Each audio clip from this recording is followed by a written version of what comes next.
ঢাকায় ইসলামী ব্যাংকের প্রধান কার্যালয়ে প্রবেশ করা নিয়ে দুই পক্ষের মধ্যে সংঘর্ষের ঘটনা ঘটেছে। এই সময় এলোপাতাড়ি গুলিতে অন্তত 6 জন আহত হয়। ইসলামী ব্যাংকে অস্থিরতার জন্য দায়ীদের বিরুদ্ধে কঠোর ব্যবস্থা নেওয়া হবে বলে জানিয়েছেন অর্থ উপদেষ্টা।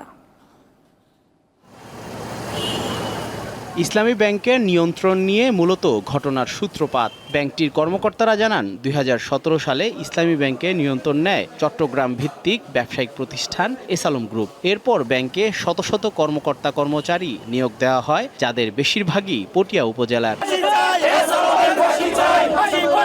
২০১৭ সালের পর নিয়োগ পাওয়া কর্মকর্তা কর্মচারীদের ব্যাংকের প্রধান কার্যালয়ে ঢুকতে দেওয়া হবে না বলে সকালে পুরনো কর্মীরা ঘোষণা দেন। এমন ঘোষণার পর সকাল 10:30টার দিকে পটিয়ার কর্মীরা আশেপাশে জড়ো হয়ে ব্যাংকের দিকে রওনা দেন। এরপর পুরনো কর্মীরা পটিয়ার কর্মকর্তা কর্মচারীদের বাধা দিলে দুই পক্ষের মধ্যে হাতাহাতির ঘটনা ঘটে। এক পর্যায়ে গুলি ছোড়া হলে কয়েকজন আহত হন।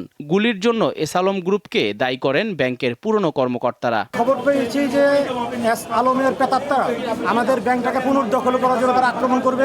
আলমের কিছু গুন্ডারা আমাদের উপরে হামলা করে এই ব্যাংকে দখল করার জন্য চেষ্টা করছে। তারা কোটি মানুষের রাস্তার প্রতিষ্ঠানকে রক্ষার জন্য আমাদের ব্যাংকের সামনে আমরা দাঁড়িয়েছিলাম, সেখানে এসে তারা গুলি করেছে।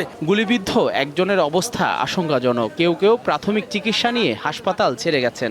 গুলি দেখে তো আমি পড়ে যাওয়ার মতো কোনো রকমে আমি আমার কমপ্লেক্সে ঢুকছি। ওখান থেকে আমাকে ধরাধরি করে ওরা আমাদের লোকজন এই পর্যন্ত নিয়ে আসছে।